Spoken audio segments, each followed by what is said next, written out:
Hi, my name is Zoe, and today I'm going to be presenting my patient education assignment. So my case is number 11, and it's about a 75-year-old patient who's been diagnosed with spinal stenosis at L2 to L4. They complain of stiffness in the lumbar spine and hips. Their pain increases with walking and bending backwards, but it decreases when they bend forward to touch their toes. They also have bilateral decreased sensation on the anterior thighs and weakness of hip flexion and knee extension. So when we look at spinal stenosis, what's happening is that there's usually a narrowing of the space in the vertebral foramen, and this is pinching the spinal cord. But it can also be a pinch on the nerve roots. So this will occur more close to the facet joints where the nerve roots are coming out. So there could be different reasons for this. Generally, it's a degenerative issue, especially when we have a client who's older, they're 75 years old. But if it's not degenerative, it can be other reasons such as spondylolisthesis, so when there's that anterior translation of one of the vertebrae. But we'll probably see this in someone a little bit younger who plays a sport that requires a lot of back extension. So maybe our gymnasts, our volleyball players, some football players who are on the O-line, always going into that extension. Also, it could be a post-surgical reason, post-traumatic reason, metabolic, so some diseases such as Paget or Paget disease, where the bones become misshaped because of it's like a metabolic issue with bone formation. But mostly it's degenerative, and we're going to probably assume in this case of a 75-year-old person that that's the case. So we should be either thinking it's either a bulge disc or it could be a facet joint issue where there's too much bone growth irritation. So there's a good image of this in this textbook. So here what we could see is here the disc is being bulged and it's affecting the spinal cord, and here it's being bulged and affecting the nerve roots.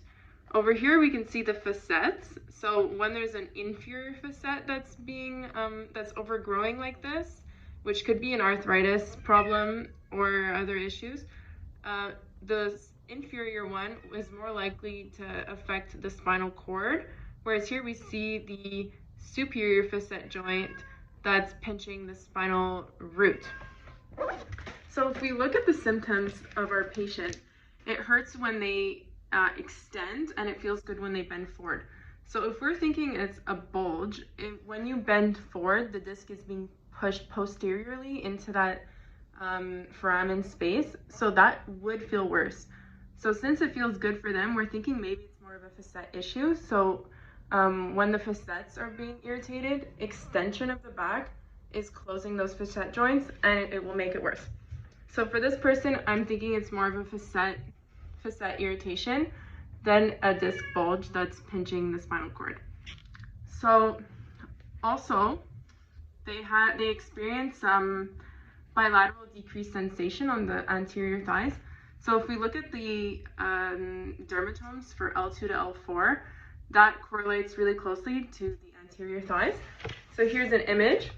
We can see on the man on the right, he has, we can see the L2, 3, and 4 are all on the anterior thighs and slightly to the medial knee. So that explains why there's a decreased sensation there. And as for their myotones, they have weak hip flexion and knee extension. So hip flexion corresponds to L1 and L2. So that makes sense because the L2 is affected. And then the knee extension corresponds to L3. As for L4, that would be dorsiflexion, but they don't experience that. But a common symptom of stenosis could be drop foot. So then we would see an issue with dorsiflexion. Other symptoms would be pain in the back, burning pain going into the butt and down the legs. So it's a bit of like a sciatic symptom.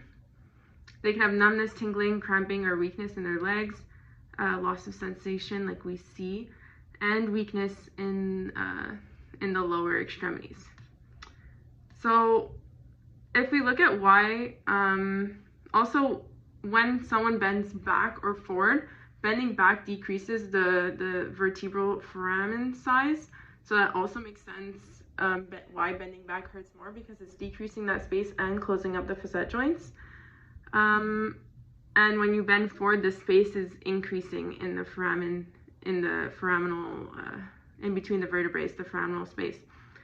And then if we look at why they don't like walking and they feel stiff, well, the stiffness could be due to them guarding the area, so not wanting to move too much to decrease their pain.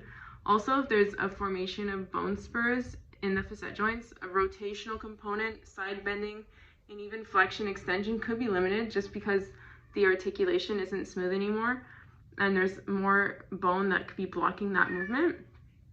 And as for the walking, just because they have nerves being pinched, it could just be the movement is increasing their pain.